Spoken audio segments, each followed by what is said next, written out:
I have a question कि non English speakers जो होते हैं उनके लिए इतना इनएक्सेसिबल क्यों है पूरा यूपीएससी का exam and entering the whole system? क्योंकि अगेन स्टैट कि 5% से भी कम लोग इंडिया में यूपीएससी एग्ज़ाम्स है जो रीजनल लैंग्वेज में देते हैं, हिंदी में देते हैं, बाकी सब इंग्लिश में देते हैं। ऐसा क्यों?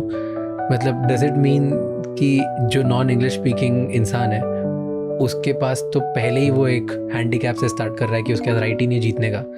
Like there Hindi, Tamil, Telugu, Malayalam, Bengali, in fact उनकी ज़्यादा ज़रूरत है क्योंकि वो लोकल लेवल पे एकदम ग्राउंड लेवल पे जाके वेलफेयर पे ज़्यादा हेल्प कर सकते हैं।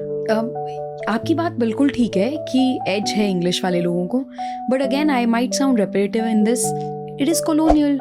सुप्रीम कोर्ट क्यों इंग्लिश में हियरिंग करती है सारी? अब हम वहाँ भी बोल सकते हैं कि लोगों के पास जो शुरू करना चाहते हैं हिंदी में, उनके पास तो है ही नहीं opportunity। क्योंकि हमारा कॉन्स्टिट्यूशन इंग्लिश में लिखा हुआ इसलिए।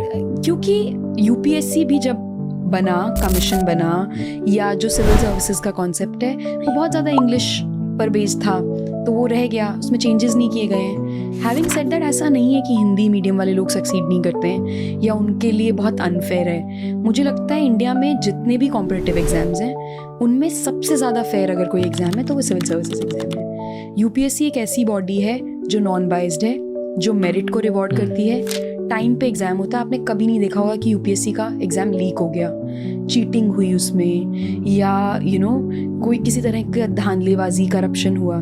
स्टेट सर्विसेज में आप देखोगे ऐसा हो जाता है, यूपीएससी में नहीं होता। स्टेट सर्विसेज में हो सकता है और एसएससी बाकी सब में हो सकता है। यूपीएससी की एक अपनी सैक्रोसैंक्ट इमेज है।